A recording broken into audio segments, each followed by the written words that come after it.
What is up, everybody? Welcome to Comic Book Club. I'm Alex. I'm Justin. I'm Pete. And we are coming to you live from a couple of places on the internet. We are live on Facebook. We are live on YouTube. We are not live on Twitch this week.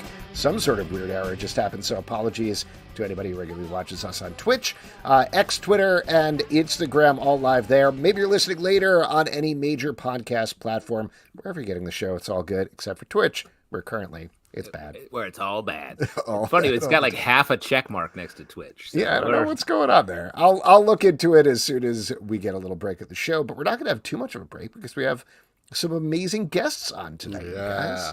I'm very excited about them. One of them is calling in. Do we say that? No? Wow, calling in. Okay. Logging in? Logging in. That's probably what we say. We're not a radio call-in show. Right, we're not. He is the creator of HOTELITOR, Luxury Class Defense and Hospitality Unit. Ladies and gentlemen, Josh Hicks. Josh, welcome to the show. Welcome. Hello. I'm dialing in from Wales. You Nice. Yeah, when we have a European guest, they dial in. Yeah, I hope you guys get broadband someday. Fingers crossed. Let's see what happens. Rude to rude. As all of our internet is barely clicking. It's not far from the truth. Well, I'm very excited to talk about this book. It came out earlier this month from Graphic Universe. It is super fun. The basic concept is it's a hotel, but it's also a giant mech at the same time. There's a little bit, let me pitch this out to you, even though it's very earnest, friendly, maybe like middle grade is probably what it's aimed at, like maybe a little older. Yeah. Like it's technically like a young adult book, but Okay. You have to have the sting of employment to really enjoy the book, I think. But so the reason I said that is it's not necessarily as rude as this show, but it's kind of like Avenue 5 inside of a mech lost in space. Is that a fair way of pitching it? I haven't seen Avenue 5, but Your book is way better than Avenue 5. Let me just say that off the jump. Shots fired. Well, where did this inspiration come from? Because I've seen mech stories before. We've seen hotel stories before, I guess. But how did the two come together? Josh, if I may, can I guess? Because looking at this thing, and first off, what a great idea! Really cool, well executed. Congratulations! But it seems like maybe you watched Wall-E and then Voltron back to back on a cruise ship, and then the idea came to you. Am I right, or what happened? I've never been on a cruise. Oh, God damn it! All right, we're going to keep throwing media properties and ideas at you until one of them hits. It's a guessing game rather than an interview. I like to be stationary. But, not far off. I love, like, Voltron, and I was a big Power Rangers fan as a kid, and then as a teen, Evangelion and Gundam Wing and stuff like that. So giant robots are in my blood. And I drew a kind of prototype HOTELITOR for like a comic show, just as like an illustration a few years ago, and kind of I don't know where that came from. I don't know why I did that. Divine inspiration. It's a great idea, is why. And then I kind of started thinking about it. I wanted to write a book about sort of my like late teen, early 20s work experiences. I had some bad jobs. Some weird work things that I wanted to write a little bit about, and I kept looking at these unsold prints of this giant robot that I'd made, and stories started to form.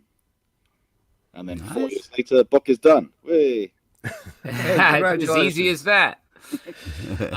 I love the ephemera you have in here, the design of the HOTELITOR and everything. Is that half of the fun, 2/3 of the fun? Tell me, what's the fun percentage of that? It's so fun. It's it's like 80% of the fun, maybe. I love diagrams and stuff. My last book, Graphic Universe Collected, was a collection of wrestling comics that I'd been self-publishing here in the UK for years, and a lot of that stuff. There was a lot of diagrams in that. I really had fun, like building the world out through like infographics and through like found objects that would exist in the world. So when it came to like take on this, I wanted to do a proper genre, like action story that hopefully was funny.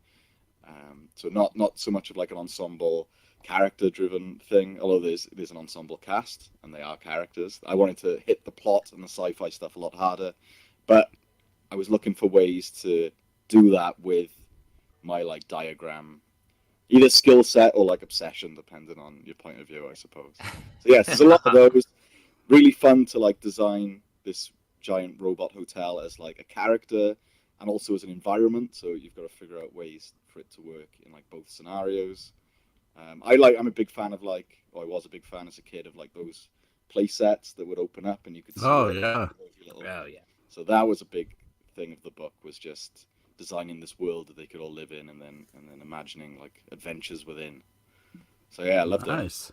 Cool. Could you talk about setting up the cast a little bit? Obviously, we have people who work at different parts of the hotel, but what was important to capture there when you were putting this mix together? Yeah, so the basic premise is that HOTELITOR is the both the defense and hospitality unit on this space colony.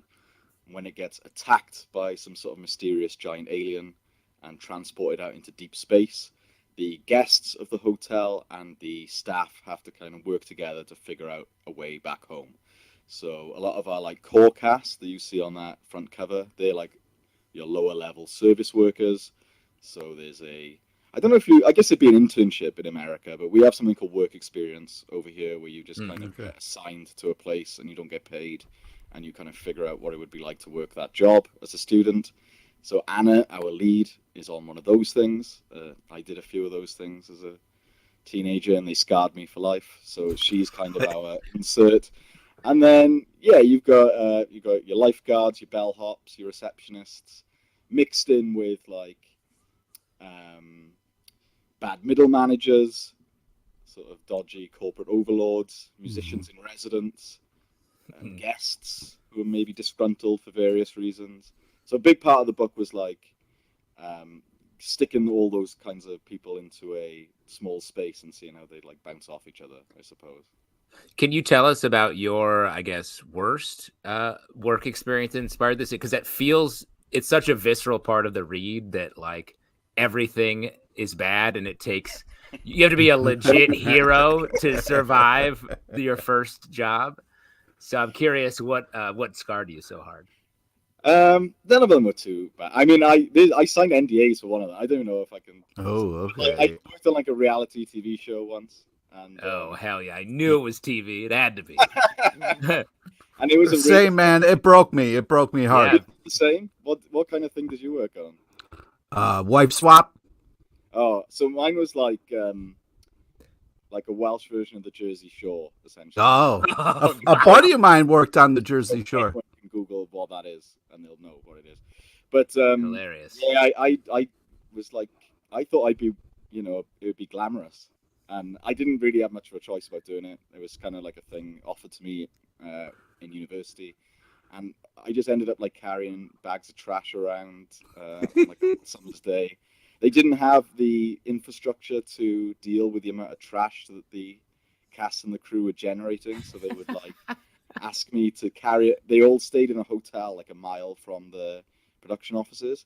So they gave me to carry the trash up this hill and just kind of sneak around the hotel security and try and sneak it into like the trash compactors at the hotel. And I was a young boy. I was just like, yes, whatever you want, I'll do it. This is how the professionals do it. Surely sneaking trash. That's industry standard. 100%. I just sat on that for 10 years and then I wrote a big book about it. I never worked in a hotel, but I had a friend who did, sort of at that sort of stage in our lives, and he would always come home with horror stories of hotel guests and stuff. So I'm sure that worked its way into the book as well.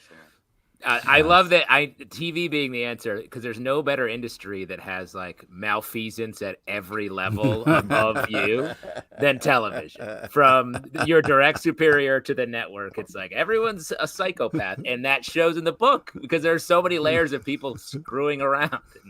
I saw a glimmer of empathy and humanity where there was on the first day, one of the cast members had like a chihuahua type thing.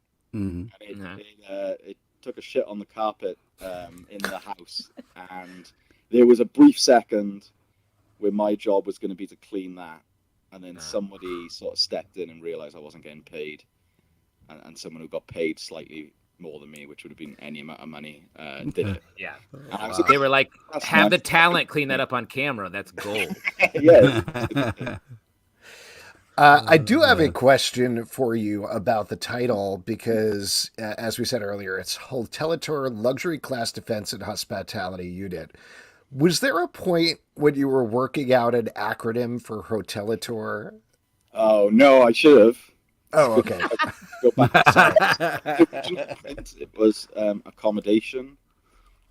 My editor Greg at Graphic Universe, who was great, he suggested hospitality. I think because it makes it shorter and sort of easier to read. But I'm like pretty good at spelling, but I misspell accommodation constantly. It's a tough one. So it was great. Yeah, too many double letters. Yeah, so that was a good lucky fix. But yeah, no acronym. I just stuck the words hotel and like gigantor together. Nice job. There it is. Yeah, magic. It is as easy as that.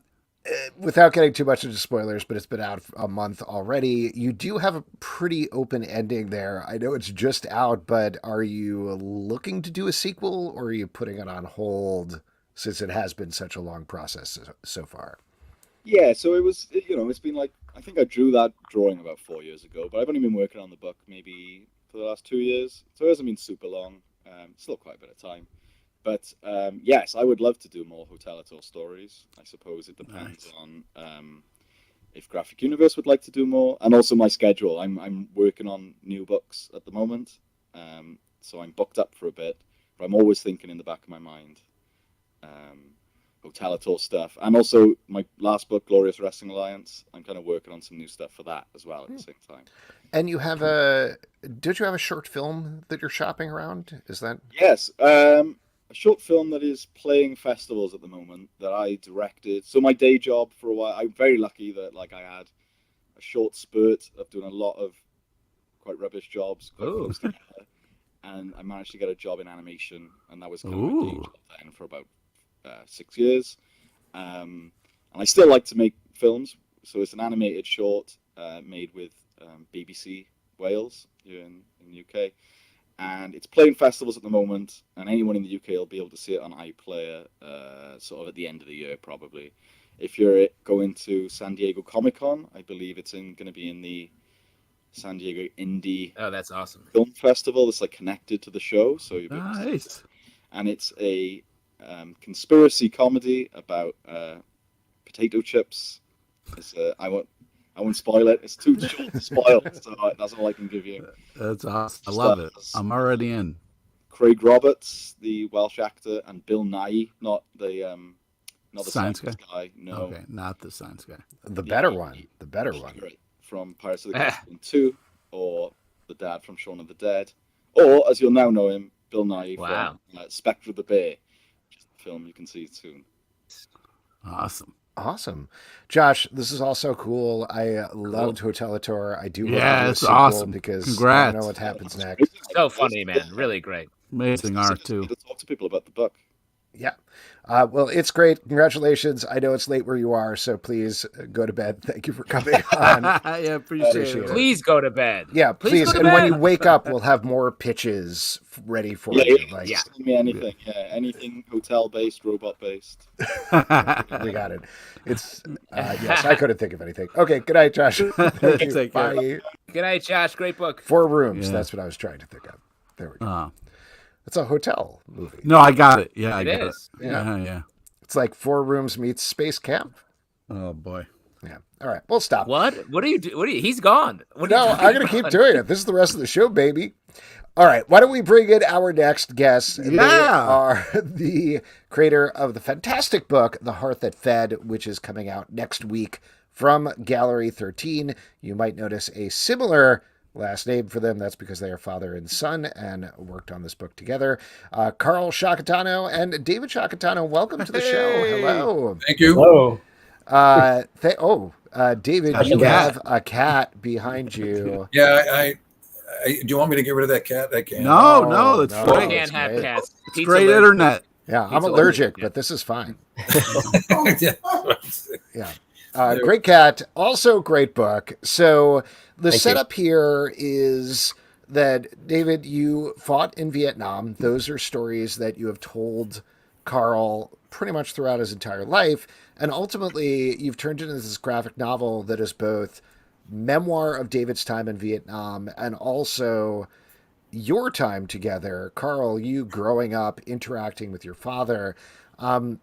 Before we get into the book itself, just in terms of framing of it, it really reminded me a lot, very different subject matter, but it really reminded me a lot of Mouse, just in terms of splitting between very personal time periods for the comic book creator, you, Carl, and your relationship with your father, looking back at a time of war. Was that part of the inspiration at all? Yeah, I mean, that's such a seminal book. It's hard. I think that was actually when I was in 7th grade or so, my mom actually gave me a copy of Mouse because I wasn't very good at my summer reading, but that she was like, maybe this will actually kind of get you hooked on something. And so, yeah, I mean, that's always been with me. I didn't, I tried not to have anything like that get too close to me and be influenced or feel like I was being derivative in any way. But I think it's impossible to say that wasn't kind of back there somewhere in the ether, sort of over my shoulder. But that's very kind of you to even mention the two things together. Well, they're in very different directions. They're very different subject matters. The art isn't similar or anything. It's just, I think they're nice companion pieces almost, just in terms of taking a look at war in very different ways.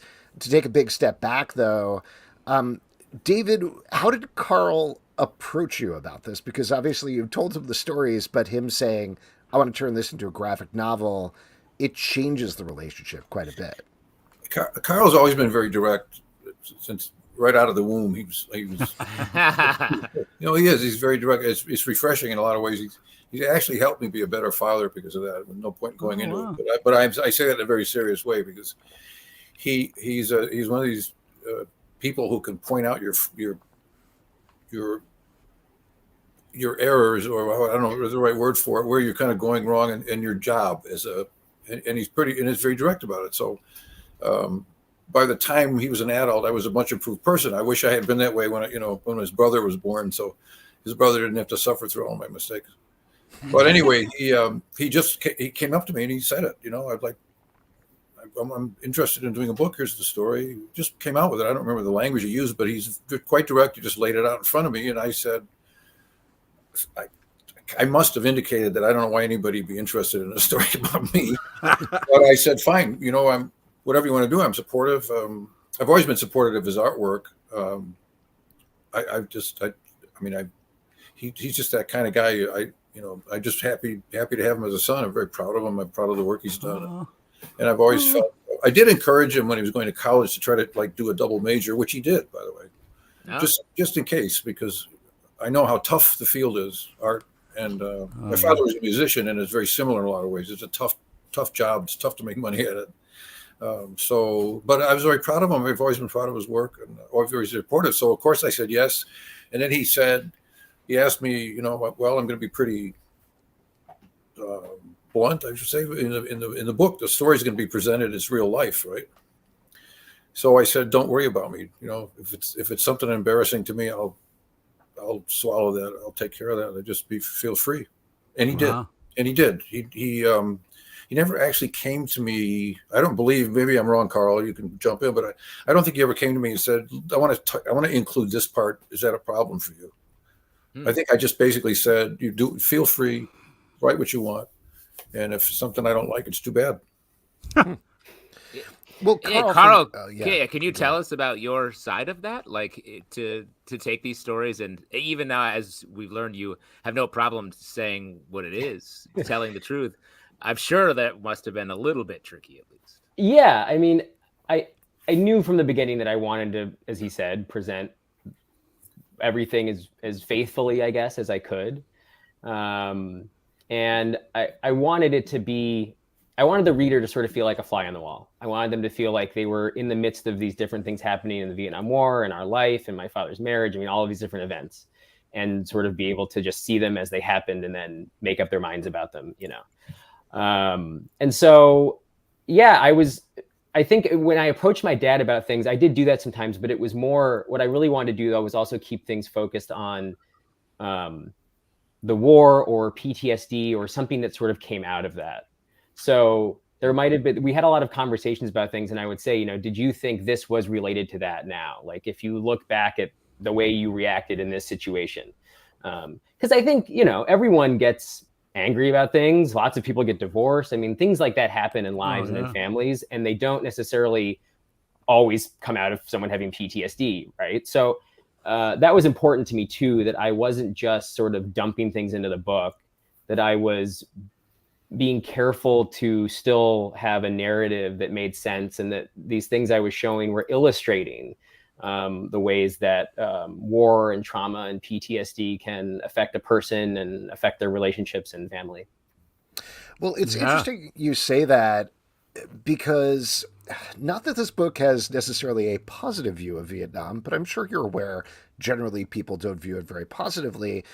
At the same time, there's a lot of care given to show beyond the PTSD, beyond the trauma. It's not a nonstop trauma dump for 200, 300 pages. You also talk about how David took a lot of culture out of there and fell in love with the food and things like that. So, David, from your perspective, I mean, not to put you too much on the spot, but what is your view of Vietnam and fighting there at this point? Well, how much time do you have? Yeah, big, huge question. Yeah. Well, you know, anybody who was there is going to have mixed feelings because of the way it all came out. You know, whether you think it was a good idea or you don't think it was a good idea, however, you know, whatever your point of view, it has to be complex if you know anything about it. It's I think anybody who's just got a black and white view on it is really not paying attention to it. But it would take a long time to say, and also, by the way, my views changed. You know, before I went to Vietnam, I didn't know anything about it. I could find it on a map maybe, but that was it. I had no idea what to expect. I actually wanted to go. I volunteered to go, but I didn't know what I was getting into. I didn't have any idea. I didn't actually regret it until a certain point when I was under particular heavy shelling and a lot of things going off. And I thought, why did I do this? And I had extended, by the way, I had extended 6 months at that point. So I had just made it into an 18-month tour instead of a year's tour. And then just like, you know, a month or 2 months later, all of a sudden I'm in the middle of that. That's it right there. And I did. I remember laying there with stuff going off and I'm thinking to myself, what the hell would I do that for? You know? That's wild. So, but I have mixed feelings about it. And I was there at the end also in 75 working for the Department of State. So I saw the war itself from various aspects. Now, I was not a combat soldier. I was not in the infantry. But certainly I did see some combat and I flew on combat missions and things like that. So I got a view of the war in different parts of the country and things. But then I was back again in 75 at the end when it collapsed, which was an entirely different emotional experience. And for me, it was complex too, because I didn't want to go back. I only went back because the State Department forced me to do it. They needed to fill a job, and I had the background, and they said, you go there or you can resign, basically. So I said, well, you know what, I'll try it. But I really didn't want to go back. Yeah, I don't blame you. So in a way, I was happy it was ending after 3 months instead of an 18-month tour, which is what it was supposed to be. But it was a horrible thing to go through. I mean, to watch a country collapse, to watch people losing their country, to watch people they really sacrificed themselves for years fighting that war against the North. You know, the war is portrayed very poorly in people's minds. Basically, Southerners did not want to be controlled by North Vietnamese. They're different cultures, they're different languages. North Vietnamese were considered by South Vietnamese to be foreigners. They're all Vietnamese, and they recognize it's one Vietnam. That's no question about that. And they were all in favor of reunification. Nobody in Vietnam was not in favor of reunification.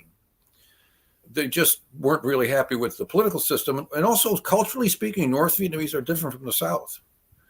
And then you have Central Vietnamese also who are very different. So it's a very complicated place. And one group was basically losing to the other group.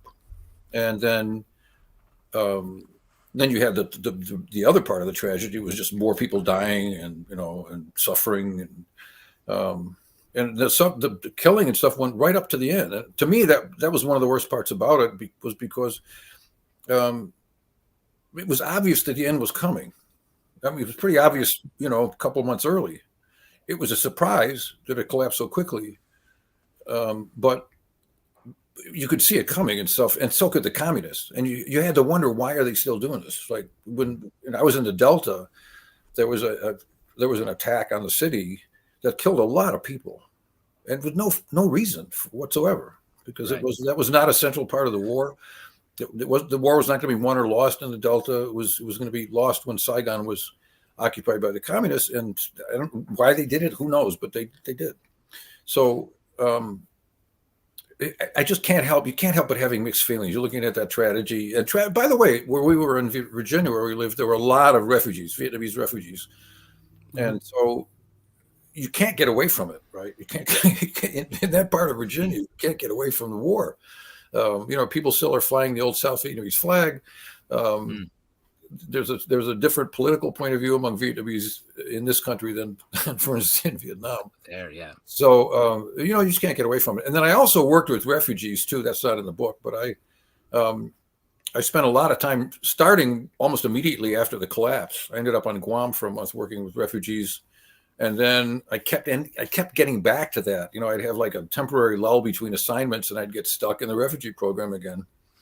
So off and on, I worked in Vietnam or about Vietnam, including the war and stuff, probably 6 years. No, there were people a lot more time on it, but it was a big part of my life for a long time in my early life, starting as a teenager. That's really interesting to come at it from I'm sorry? So many different angles. Like you're talking about sort of the so many different ways of approaching the war before, during, and after. Exactly. That's exactly right. But it's a lovely country. The people are lovely people. I made friends there. Made friends when I was in the Air Force there, which was also troublesome because I lost them. You know, a lot of those people that I knew when I was in the Air Force died in the war. Not that long after I left. So it was tough. I mean, it was a very complicated thing for me to go through. It's hard to describe. I mean, if you and I sat down, if we were all, not you and I, but all of us together were sitting down over beers and stuff, and you had a lot of time, you know, we could go over it in a way, but it's hard not to regret it all because it didn't work out. I mean, if I'm putting it mildly, it really didn't work out. It was a big sacrifice by a lot of people. We made a lot of errors in the whole thing. I don't think we understood really a lot of things that were going on, and it's not even what we thought we didn't understand. I mean, people at the time thought U.S. doesn't really understand Vietnam. It was actually kind of worse than that in a way, because we actually did understand the culture of the people. A lot of Americans spoke Vietnamese. A lot of the American officials working in Vietnam spoke excellent Vietnamese, had Vietnamese friends. They knew the culture. We didn't understand the politics in the North at all. I mean, the politics in North Vietnam, which were key to the whole thing, we understood almost nothing. So, and it's only been the last 20 years or so that there's been enough information coming out of archives in North Vietnam to inform us about what was really happening there. Now, I don't want to talk about this anymore because it's really Carl's book, and I'm getting away from that. But no. I mean, this is all. This is great. Yeah, thank you for sharing. I would love to get kind of back to the father and son of it all a little bit, like and please, thank you so much for sharing all that. I think it would be amazing to work with my father on a project, because not only would it give us something to talk about, but also, would maybe bond us or give me new light on, what my father was like at a certain time. Did you guys feel that at all? Did that happen at all? Was it hard, weird working with each other? It wasn't weird at all. Okay.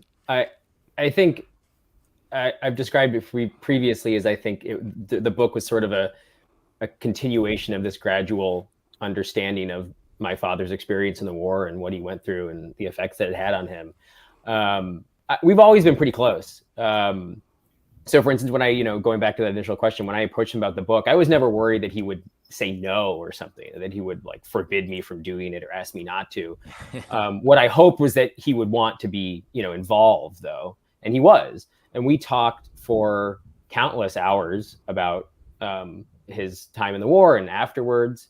And that also unearthed lots of really, to me, fascinating material. I mean, you heard him say that he, didn't really think this was interesting and why would anyone want to read about this stuff? I felt like I recognized, probably from what you just heard, is like a pretty dramatic story, just that basic narrative of his time in the war.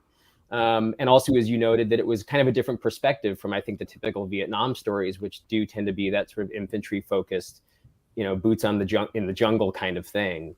And so I thought there was an interesting part just within that. But for instance, in the book, you see that there's all these letters that my dad wrote to his oldest sister.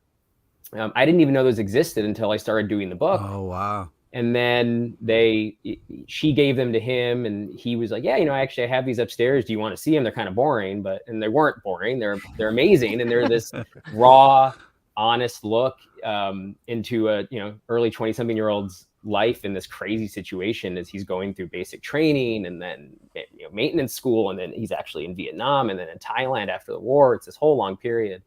And even things like he wrote a screenplay in the 80s about the war that also, I had no idea about until he told me about it when I was doing the book. And even that was just the idea that sort of at different periods in our lives, we were both sitting down and writing scripts and sort of trying through some form to work through this period and put something together and kind of try and explain it to other people, I thought was kind of amazing. So it really, I think, certainly deepened our relationship and my understanding of him and the decisions he made and what he was, decisions he was forced to make and what he went through and everything. So I think really a positive experience overall, certainly sometimes difficult. I mean, for both of us, the book has difficult parts of our lives in it for sure. But David, overall, I'm grateful for it. Nice. David, can you tell us what it was like when you read it for the first time? I actually read it a number of times because he did a script and some storyboard. I don't know if you call them storyboards for a comic book, but anyway, they're like storyboards. So I saw some of the initial art, which I thought was great, and then the script he did. That kind of developed over time. But I basically I really stayed involved with it, and just going back to the first question you asked, let me say that working together with Carl on this was, for me, it was wonderful. I mean, it was. It was a great experience for me. Not that there aren't some parts of the book that are embarrassing, and if you ever read it, you'll understand right away. I won't have to point any of them out. I thought it was a great opportunity, and it did. I mean, it doesn't still surprise me that Carl was interested in doing it. But in the beginning, I thought, he's not really going to want to do this. There's nothing. I don't know how he's going to make anything out of this thing, because it's just, I was an aircraft mechanic, and I go to this place, and after that I'm in Thailand, and it's. Like, you act like you're going to the supermarket. Yeah. When will you agree? A trip to the supermarket. To me, that's what it's like, right? It's just like mundane, ordinary life. I ended up in Vietnam. I get up every morning. I go to work. I get shot at once in a while. There's some mortar. But that's life. A wild thing. It's like your daily life. But working with Carl was great, and I don't know if I've said this before. I can't remember now because we've had so many conversations. But when I read the script in the beginning, I started to be a little too picky because I had it in my head that my role is to try to get things right. Mm-hmm. And the story's as you could tell just from the way I spoke, the story's way too complex from my point of view to keep it simple enough to do a comic, or a graphic novel. So I realized pretty early on that I should just leave it alone, and because I realized that he's doing this from his perspective, not from mine. Mm-hmm. So there were some things in the script that weren't quite right from like what really happened, exactly what happened. But I realized that he was doing it was his understanding of what I said to him. Right. Yeah. So it was maybe lack of clarity on my part, or it was the difficulty anybody has in communicating with anybody else. Sure, you guys have ever read Strunk and White? I think was the book. It was the Elements of Style. We all had to read that in high school, and one of the points they make in the intro is that the best writer only gets about 70% of what he's writing across to the reader. That you're doing really well if you can get 70% across to the reader. So I sort of backed off, and I took that point of view and just stop doing that. And I remember when I actually read through this thing, he asked me to read it and critique it. It's a pretty long script, right? It's a pretty big book. I came up with like 5 things to mention. From that perspective, I only had like 5 or 6 things. I don't remember the exact number, and I scribbled them on a piece of paper. I didn't even have to type them out. And we talked on the phone, and turned out like 2 of them were pointless. and then the others, he said, okay, and then he just made some corrections, and that was it. Wow. Well, So I think it was overall a great experience.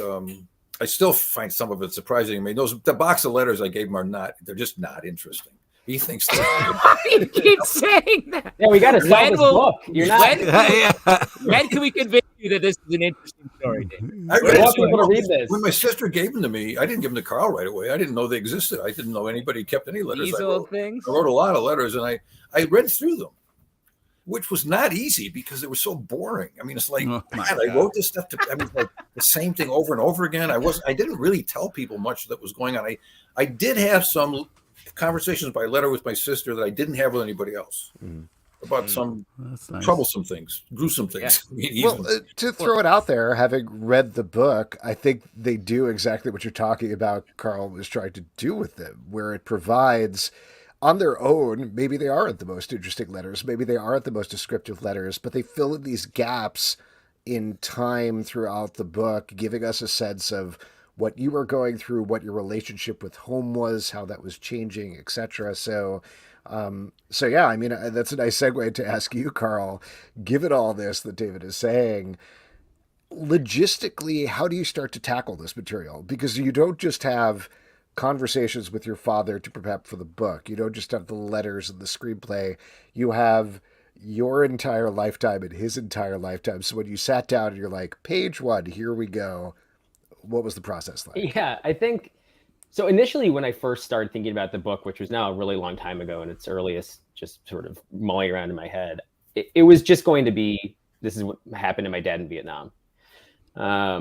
As I actually really sat down in earnest to start writing the script and start drawing some pages and stuff, it became clear to me, and also based on some feedback from some early people who were reading the book, that there was a lot, that there was sort of this core of the story that was going to be the 2 of us together.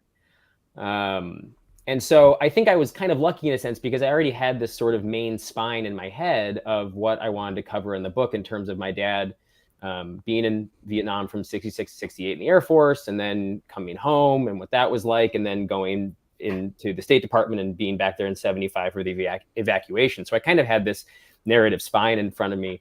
And then what really ended up happening was just making the decision that I needed to do more to show how this sort of rippled out from there. And I sort of started attaching these other, I don't know, narrative spokes or whatever to this.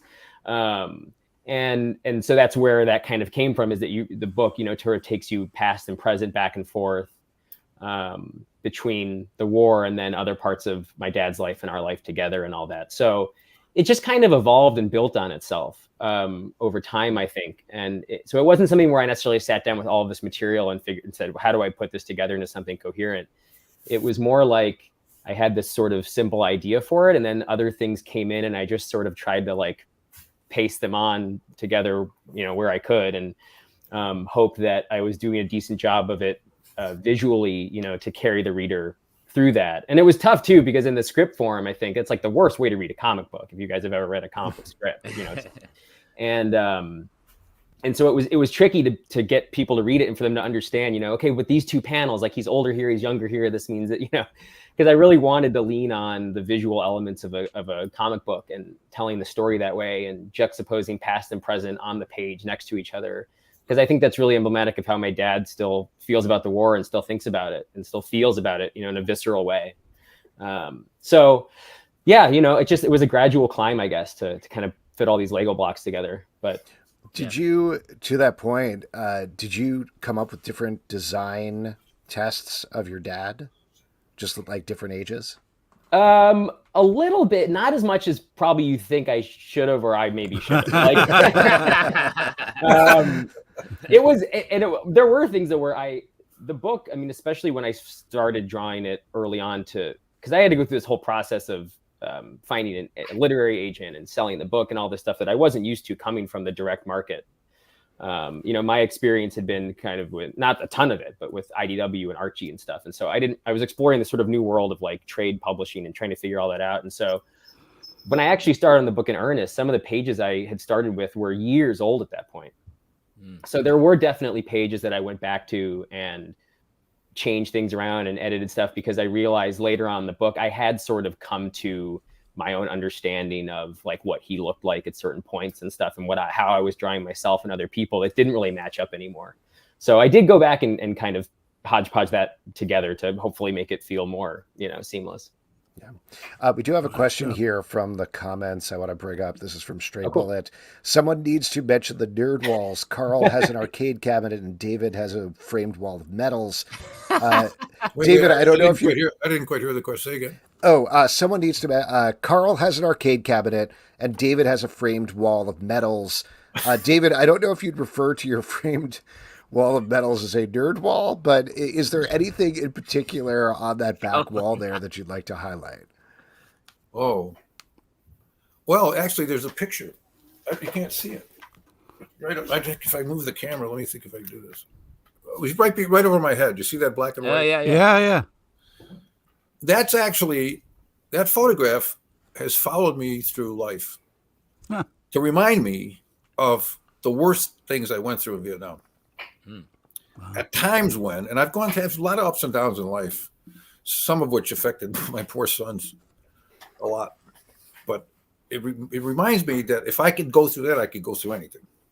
So when I'd be down, depressed, whatever, out of work, because I only stayed with the State Department so long, and then I quit with enough time in to retire, but I was way far away from retirement because I wasn't old enough. Right. And I went off and did other things, and I was sometimes successful, and sometimes I wasn't. So I went through a lot of tough periods and things, but I always could look at this picture and say, if I could do that, I can get through anything. Can you describe the picture? We can't quite see it. Well, No, don't move the camera. Just tell us. Okay, let me see. So it's actually right here, that part on the bottom. That's where I lived. these bunkers right there. That was a defensive line. That bunker right there, the one in the corner, which you can't see very well, but that's the one I was laying on top of that one in the Tet Offensive with a machine gun. Wow. Right next to the ammunition bunker, and there's a Marine. One of our Marines is standing over there, loading up some ammunition. Or I don't know if he's putting it in there. He's got a wheelbarrow full of ammunition. He's wearing rain gear. It was very muddy. And then in the back also, there's some guys doing some construction on what was called McNamara's Wall, which was this big electronic construct that was supposed to detect anybody coming across the border, infiltrating the place. And it was going to defeat the North. And the best thing it did was it actually became a big tower, and it was a great aiming point for North Vietnamese army people when they wanted to shell us, because they used to miss. Yeah, they'd often miss us when they would mortar the compound until they put that tower up. And after they put the tower up, they just never missed. Easy hit. Wow. But then on top of that, it's kind of grim. This time right up on the top, what corner? That's our compound. That's the little compound where we live. It's an old French barrack, little army base. The one next to that looks like the moon. It really looks like the moon, with the craters on the moon filled with water. Wow. It's just crater on crater on crater on crater on crater. And it's a section of the northern part of South Vietnam along the demilitarized zone, which was just bombed to death. I mean, there are parts of the First World War battlefields in France that are still dead.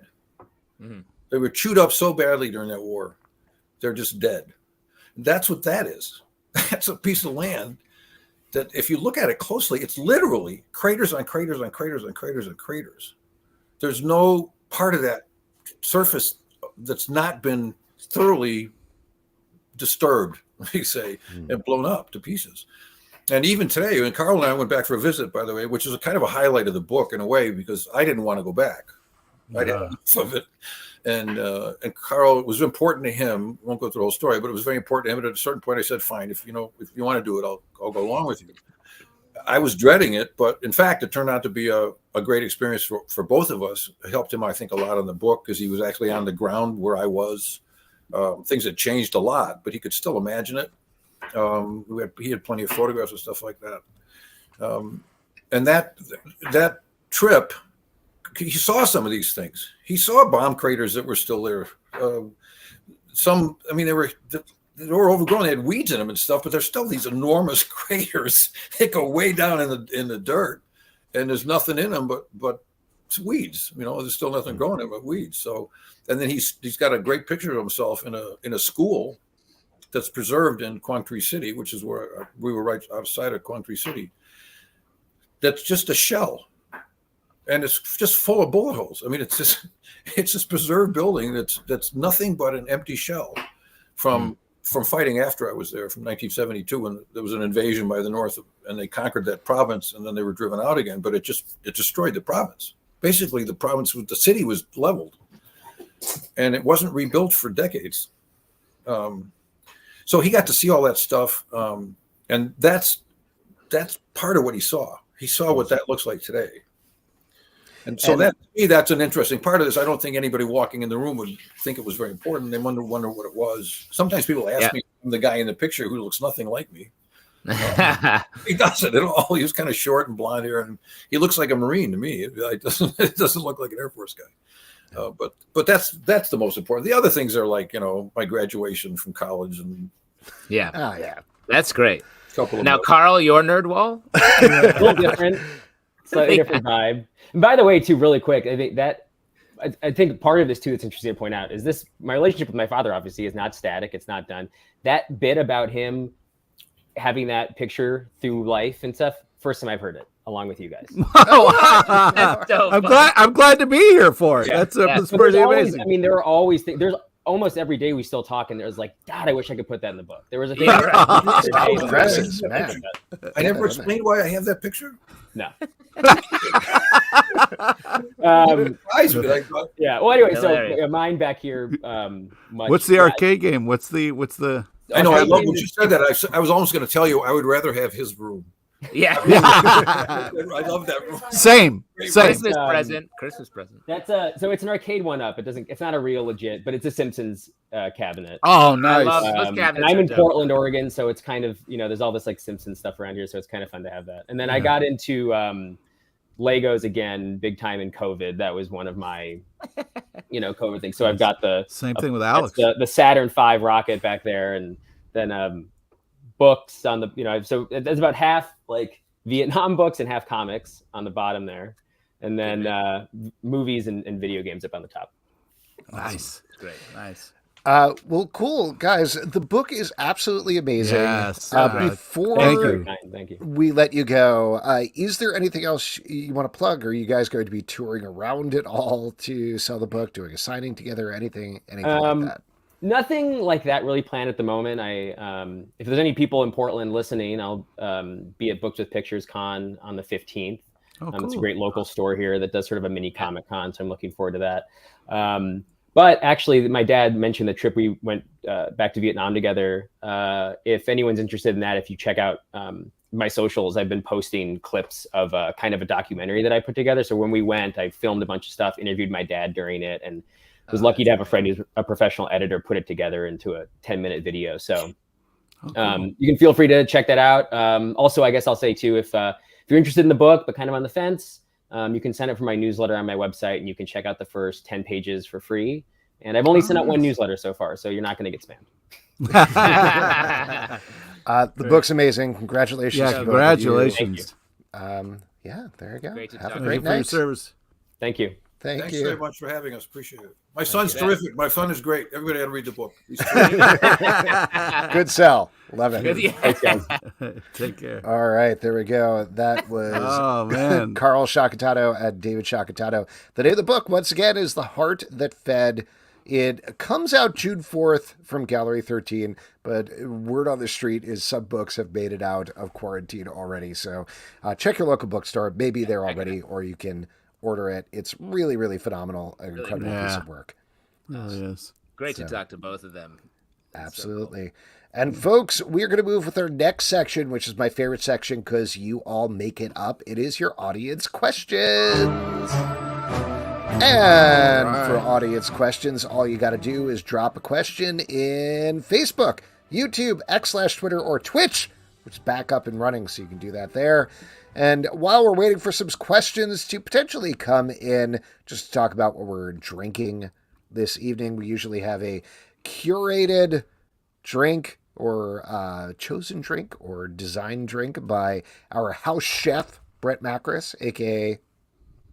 Stray Bullies. There we go. Thanks, Pete. This week was mezcal drinks. I didn't have any mezcal around, but I did make myself a margarita with tequila. That was the closest I could get. It's a good margarita. I love margaritas. Pete, what are you drinking? Knock Knock Who's There, Land Shark. Well, great stuff. I had a mezcal Paloma. I made this grapefruit mezcal that I've been slowly sucking down, and I finished that and switched over to a cocktail that was left at my house, which is a mojito, a seltzer mojito, spiked sparkling water. And honestly, it's pretty good. Oh, that's good.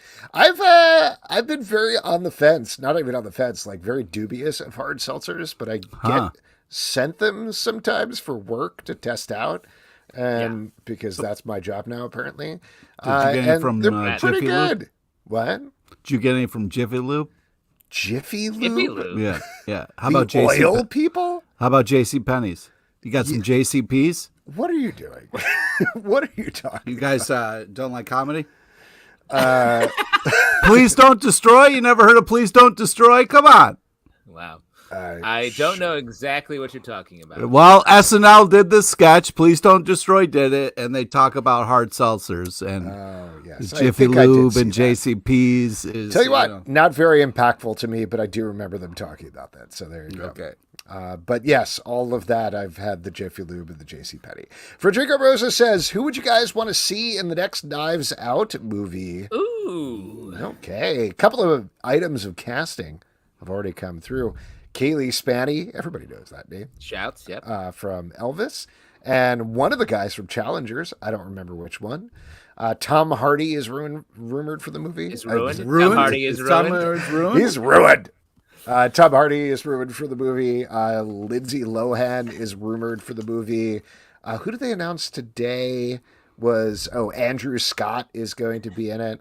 So beyond that, who do you want? I will tell you that the casting news about that is such a crazy swerve from the previous movies. It's sort of like they were like, hey, can we young this up a little bit? Maybe let's check the Twitter followings before we put them in the movie, guys. Which is never great, but shouts to them. I don't know. Ryan Johnson is great, so I'm not too worried about it. Yeah. I feel like I made this joke online somewhere. I'd like to see the entire cast of Riverdale in the next. Oh, come on. That would be awesome. Right? Just cut to a shot of them. Yeah, just standing there. They're not doing much. Yeah. Oh, come on, man. And they love each other. They miss each other. They do. This would be a chance for them to hang out. Pete, what do you think? You deal with a lot of actors that are right on the edge of dying. Is there anybody you want to see in there? In your morbidity watch for the who are you going to have? I'm not like watching people who are alive and like hoping they kill. Come on, I mean? we all know you're like the New York Times. You are pre-writing your quizzes. Nope. Yeah, I know. I am not. I know doing you've got a Bob 100%. Dylan one. You're like you've got Jeff Steven Bridges. Spielberg, who died of TK, is the tribute we're paying in this quiz. I said that terribly. Let's move on. Okay, great. Great. I don't know. Other Knives Out people? I mean, Pete, for real though, who's your? Who do you want to see? Which Brolin would you like to see, Josh or James? I would love to see a bro show where it's the whole Brolin family in the Knives Out. You know what I mean? I'd buy two. You gotta go bro versus bro. Like which one's in on it? You know what I mean? Mm-hmm. Yeah. James Brolin did it though, right? I think it would be fun if Bill Hader wrote a Knives Out movie. You know what I mean? Yeah. Wrote a Knives Out movie? I don't know what you're talking about right here. If he wrote one and then did the casting and then put our favorite hitman in there. You know what I mean? NoHo Hank. Wow. Pete, you are fully on one right now. What's happening? I think you're drinking Jiffy Lube hard seltzer is what's happening. We got a Somebody trying to open the secret quiz here. Stray Bullet says, I want to take the secret Ted Lasso quiz. I've already responded to that. Unfortunately, nice try, but no. Okay. Michael Tillman says, well, hello, Dolly. What's your favorite Dolly song, JT? Yeah. Great question. For those of you just listening, I have a portrait of Dolly Parton behind me. Is it Jolene? Jolene, great song. Yeah. But I mean, Islands in the Stream. Got to shout that out. Wow, look at you. Dolly look at Parton, you. Dolly amazing. flexing on us. That's a Amazing. Dolly flex, bro. I just got back from Dolly like a month ago, so I've been there. Dolly Parton has the widest breadth of songwriting skills. Because she's the best. Like, she can do amazing. Anything. Yeah, she has absolute banger, like undeniable forever songs and songs about like a ghost who haunts a like a junk store. Like her songs are wild. They're all the levels. Edward Doherty says, what's the longest wait between issues you can remember that was worth the wait? Worth the wait. Wasn't there a Saga break that took a while? Yes. I don't know if that was worth the wait, I'll be honest with you. I mean, it's Saga. You got more Saga, so I don't know how that could not be worth the wait. I don't know, man. Well, here's the thing. I think there's a difference between a planned break in a run and a delay.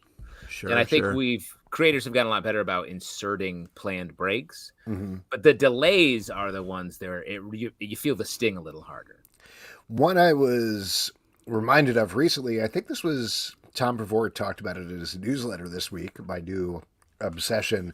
But he was talking about Astonishing X-Men, and I had forgotten the crazy long breaks with that as they finished that up. And something that I don't know if this is new info. This was certainly new to me, but he sort of casually mentioned that part of the reason they did House of M was because Astonishing X-Men was supposed to be the lead of the entire line, and they couldn't keep up with the schedule. So they're like, sure, let's throw this event in the middle here so something is happening right now. John Cassaday, of course, the person responsible for those breaks. Yes, for sure. But I think I vaguely remember, obviously we all hate Joss Whedon now, and that's fine. But like at the same time, I think that ended really well. So it was worth the wait for sure.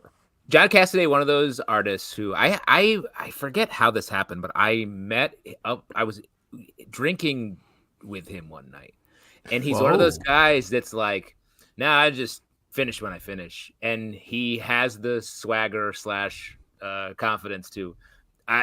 Do people hate him? I don't think so. For whatever reason. I'm trying to remember what other worth the wait. That guy is worth the wait, I guess. Yeah, what about Miracle Man? That's not quite done yet, but I actually think maybe not totally worth the wait, but I will say, all told, the recent Silver Age series, that's what it was, right? Was very good. Very good. But I would say if you were waiting the whole time for that, Alex, I would question your you were just tapping your foot waiting for that thing. It'll happen. Quick point of order here for Jicker Rosa says, talking about Kaylee Spanny, she's from Priscilla, not Elvis. Sorry, I got that wrong. Also Civil War, she's great in there. That's true. Schreikler says, favorite prose books you've been reading? Great question. I've been reading the MCU book, which is very good and interesting. I just got a book called James, which is sort of the flip of Huckleberry Finn from the other character's perspective, which I'm very excited. Just cracked that. I have not read any prose just for myself in a while, just because we've been reading so much for the show and watching so much and everything else. But with my son, we've been reading through the Roald Dahl books. Charlie and the Great Glass Elevator is awful, and I was so sad after reading that. But then we just started The Witches, and that's great. That is as good as I remember. So scary. That book maybe is even better. Terrifying. Yeah, unnecessarily scary. So good. I read that. I distinctly remember in second grade with my teacher, and she was like, I'm a witch, right? And she would wear square shoes, and it was awesome. It's so funny you say that, Alex. I had a teacher who was like, I'm a witch. And I was like, What the? You don't say that to me. I'm scared of witches, especially reading this book. Why would you do that? Second grade. What a good time. What a good time. Yeah. We've been reading the Chronicles of Narnia. It's something I love. Chronicles of Narnia. Okay. Well, Pete loves old enough SNL. with the SNL references. You've hit your limit with 3 this episode. Yeah. And we just finished Prince Caspian. Bit of a slog. Bit of a slog. So, but my favorite book is The Voyage of the Dawn Treader. We're going to start that. I hope it starts to pop. The kids like it. Yeah. Weirdly, but I'm just like, oof, it's hard to keep these Trumpkin, Reaper-cheap guys separate. You know what I'm talking about?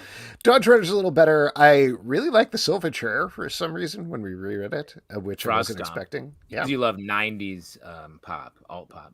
Yeah, totally. Sorry, Edward Doherty, but no. Good try. Great. That's great for the audio podcast. Thank you for not explaining anything, Pete. Yep. Edward says, I would like to take the secret cheesesteak quiz. Please, Pete, going forward, let me run it because you're not in. Because, Pete, are any of these people getting close is our question. Well, I mean, the fact that they're aware that there is more secret quizzes is, good. But so far, they got part of it, but not fully. Pablo says, did anyone like Furiosa? I personally liked it, and yes, I didn't watch Fury Road before. What? Pablo? Nobody was expecting that, Pablo. How did what a twist. How did that happen? Why would you do that? I haven't seen Furiosa yet, but I am excited to watch it. I'm excited to watch it. I'll give you the scuttlebutt take I've heard from different people is that it is a lot like, it's weirdly similar to Fury Road in a lot of what happens, but it's still good and interesting. So that's enough. Fury Road is unbelievable. So yeah, same here. I also have not seen it. I'm excited to see it at some point. Sadly, probably at home, but we'll see what happens. Stray Bullet says, okay, real question. Oh, really? In X-Men 97, Extinction, Part 2, Tolerance is Extinction. You got that wrong. I'm just specifying. Magneto builds Asteroid M. Magneto builds Asteroid M and invites the X-Men, splitting the team and making Professor X whine about what he always whines about. Which side you taking? What? You're considering this a real question, Strable? Which side do you got, guys? Are you on Magneto's side or Professor Xavier's side? I'm rarely on Professor Xavier's side. Yeah. Magneto is clearly in the wrong here. That's it. Professor X is in the right here. I don't know if you watched the part 3 of that program, but yeah, it kind of wraps some things up. I think it wraps up pretty distinctly. Yeah, it answers some of that for you. Yeah. What about, would you like to see Miracle Man become an Avenger at some point? I could say pretty definitively no. Whenever they try to do stuff like that, what was is it Evangeline or whatever? Angela. Who is part of Thor. And I will say that's been the most... That's Mona. Been the most successful. Who's the boss? The most successful version of that, where they've sort of given her own role in the Asgardian canon, but it's always weird. It never quite works. I feel like. I will say DC's done a better job of it with a lot of the Wildstorm stuff. Mm-hmm. I don't wince when I see Grifter as much. Yeah, but it still doesn't quite work. The Wildstorm stuff, there's always these weird flipping backwards excuses why they're there, and they're like, I got sucked from another universe at some point. Well, anyway, moving on. Well, but I think, and I will say, you know where it's been all right is the Birds of Prey book, Zealot, I thought fits there. And I think that is working, and that's in the Grifter. That's where I saw also, Grifter. Outsiders is very clearly 100%. A Wildstorm, but they're very specifically playing with that. So there's ways of doing everything. Yeah, that's working. Corey Chikari says, I would like to take Pete's secret quiz about sexy comics he likes to read on the train. Nice try, but no. Okay. That is a secret, though, Pete keeps. I would like to take the secret quiz, please. Ooh, that's a fun one, but no. Okay. If there was a robot hotel, what would be the worst room in the hotel? Also, when it moves, doesn't everything in the hotel go flying? Sure does, yeah. Well, no. Think about airplanes. Yeah, but even if an airplane started to fight something, you know what I mean? Airplanes, whenever I've been on an airplane, airplanes don't transform, and then yeah, there's a little bit of a difference there. All right, I only fly on Starscream. Oh wow, great reference! That's a great reference. I was going to say Jetfire. Is that also a Transformer? Who's a plane? Yeah, well, you're sure, yeah. Okay. Nice, look at us. We're doing it. I mean, the worst room in the hotel is probably the butthole. Jetstream, but I don't want to. I just think to answer Stray Bully's question, it's anything that gets shot first. You know what I mean? I guess I don't understand what a robot hotel is, but we just interviewed a guy about a robot hotel. How could you not know about a robot hotel? All right, I do remember that. Wow. Wow, interesting how quickly Alex moves on. I don't know. We had a whole discussion about Vietnam that sort of took over my brain. Sure did, yeah. Nelson Martinez Jr. says, have you guys watched My Adventures with Superman? Checking out the new season. Thoughts so far? Yes. Alex, you have. Yes, and it's great. Yeah, it's good. I haven't. I've only watched a little, maybe the first episode of the new season, and it's fun. It's sweet. Yeah, I just really like it a lot. It's exactly what I want Superman to be. I love how they've tweaked and changed everything to anime up this world, but it still works and it feels recognizable, but is surprising and fun. The relationship with Superman and Lois is great. It's great stuff. Pete, have you watched it yet? Yeah, I like Justin. I saw some early stuff. It's super adorbs. Oh, some development work. Yeah. Yeah. They show you, when you work in the industry, they kind of shop around different stuff. I heard they've been bringing in PAs from White Swap to check out some of the animatics. Yeah. Yeah. Once you're in the inner circle, you're in the inner circle. Yeah. All right. Well, I think that's a good place to end. Then we are going to move on with our next section, which is trivia. And for that, we're going to turn it over. Wow. That was fun. We're going to turn it over to Pete LePage. Hey, all right. This is the part we give back to you, the lovely audience. It's an opportunity to win $25 free to Midtown Comics online, because if you've had $25, you go get some comics. So we just need a first hand up or a pick me or something, and real pick me girl. We can, sure, yeah, and then we can get this party started. Mm-hmm. Let's get this party started. Y'all want this party started, right? Or we could just, make Justin do it, and then, While we're waiting, which celebrities are you going to kill before next week, Pete? Yeah, what obits do you have? Easy Rider's in. Easy Reader. All right, there we go. Easy Reader's got it. Pete, take it away. All right. Today's trivia is on comic book writers and a small nod to the legend Bernard Hill. R.I.P. King Theoden. Please listen to all three options. Quick question. Edward Doherty says number 1 is A, number 2 is B, number 3 is A, and the movie is Spaceballs. Is that correct? Oh, no. You're jumping the gun there a little bit, but... okay, and Michael Tillman says Easy Rider, Dennis Hopper already died, right? It's a great guess, Dennis Hopper. Anyway, R.I.P. King Theoden. Please listen to all three options before making your selection. Here we go. Question number 1. This amazing writer is currently killing it on Scarlet Witch. And shout out to his run on Midnighter. Who is it? Is it A, Steve Orlando, B, Shut Up Professor X, or C, James McAvoy? Wow. Great. A new evolution in the question structure. Whew. Just straight up X-Men slander. Yeah. Well, Edward is correct so far. It is A. Yeah, Edward did get the first one right. It is an Easy Reader jumped in there. So let's move on. Question number 2. This amazing writer killed it on Hawkeye, and shout out to It's Jeff. Who is it? Is it A, Kelly Thompson, B, Oh Happy You'll Always Be So Money to Me, or C, Jon Favreau? Whew. Hard one. Tough one. Yeah, Man, could be B. You love Jon Favreau, though, right? Yeah. A is correct. A is correct. Rip Bill Walton. R.I.P. Yeah. Legendary basketball man passed, unfortunately. Let's go. Yeah. All right, here we go. Question number 3. This amazing writer killed it on the all-new Wolverine. Shout out to Seven Secrets. Who is it? Is it A, Tom Taylor, B, Subvision, you rocked in this movie, or C, Paul Bettany? Wow. Gosh, I don't know. This is a tough one. Maybe it's A, maybe it's B, maybe it's C. It's honestly hard to tell. Yeah. No shame Edward Doherty, got it wrong. Yeah. I do think it's Spaceballs, though. Nope, Yeah, definitely there's not. no- You think A is correct.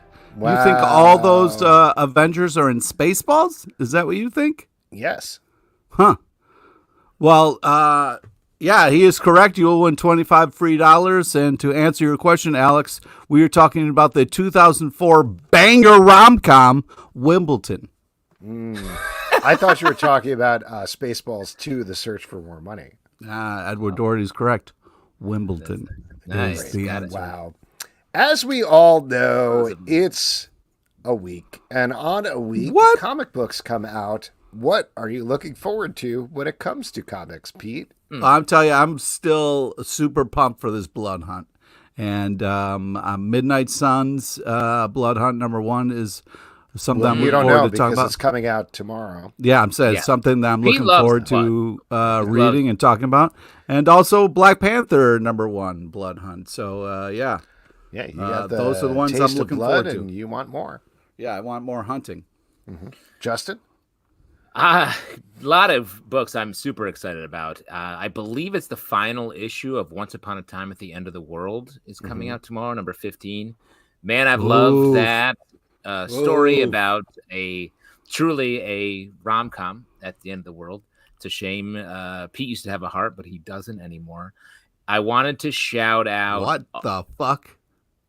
Flash #9. The way that they've been telling this Flash story has just got me more. It's so weird, so wild. Simon Spurrier telling this Yeah, super sigh. interesting, very different take on the speedsters under sort of upending the rock, what's underneath. And not to be greedy, but I want to shout out DC Pride #20, DC Pride 2024. There's this is already out. There's a Phil Jimenez story yeah. that is so good. Yeah. That is just so like personal, revelatory, and a window into just the passion that he and a lot of other comic creators have about their work that is worth the pickup alone. Like you don't get that sort of Worth it for the heart alone. personal understanding of working in the comic book industry as truly this, like, I don't know, 7-page story in the back end of the DC Pride special. It's so good. There is a lot of great stuff coming out tomorrow. Just to not repeat what you guys said, I'll give a shout out. Yeah, don't I was repeat. really looking forward to Rise of the Powers of X #5, knowing that's going to be a wild brain yes. smasher from Kieran Gillen, wrapping up his part of the Krakoa era for the most part. Also, really look forward to William of Newbury #1 from Dark Horse Comics. Yeah. Michael A. Von Oming doing a new original In the Name of the Rose, but with supernatural stuff with anthropomorphic animals back in the day. So it's a lot of stuff. Oh, you mean something for Pete on a plate, on a Pete plate? A Pretty garbage much. plate of a comic for Pete? And we'll talk more about this on the stack, but you mentioned DC Pride. We've also got X-Men, The Wedding Special #1 is coming out tomorrow. Oh, yeah. And Star Trek Celebrations from IDW. So a lot of Pride stuff. Kicking off a little early before Pride Month officially kicks off on June 1st, which is very cool.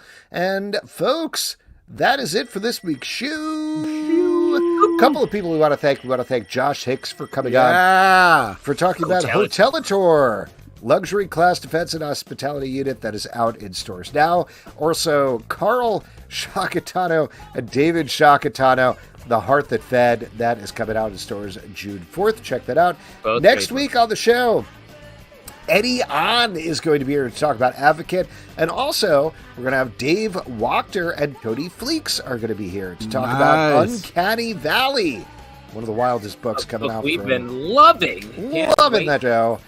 You can check out Comic Book Club News, our news podcast on hiatus this week. We're coming back next week with new news Monday through Friday. Marvel Vision, our Marvel podcast.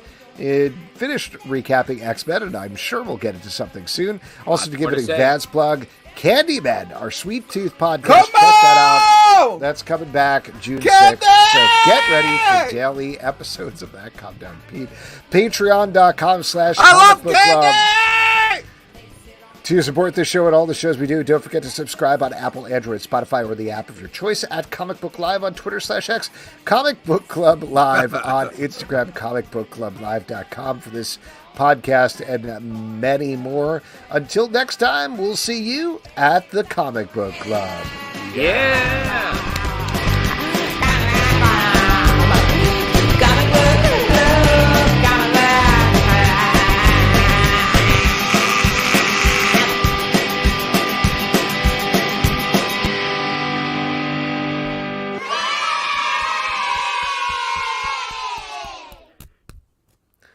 Thanks, everybody. Sucking on a cheesesteak. Ah! I knew it. Yeah.